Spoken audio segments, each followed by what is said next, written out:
Korang ni kan beli iPhone 17 Pro Max mahal-mahal, tapi dekat casing tak nak pula spend. Lepas tu dah koyak, 2-3 bulan koyak macam ni.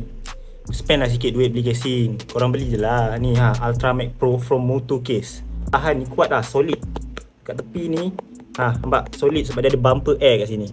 Ini bukan setakat ada bumper air, MagSafe ni pun ada. Tu case ni dia claim 12.5 feet drop. Tengok ni, baling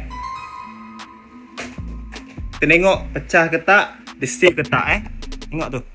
So ni hasil balingan tadi. So kita test jap. Function lagi tak? Semua function. Speaker okey. Speaker okey semua. Korang sendiri dah tengok kan tadi aku baling handphone kan. Daripada korang spend RM20-30 ni, spend lah lebih sikit, beli yang mahal sikit. Jatuh tingkat atas ke mana-mana, okey je lagi handphone ni nampak. Siap boleh rekod lagi.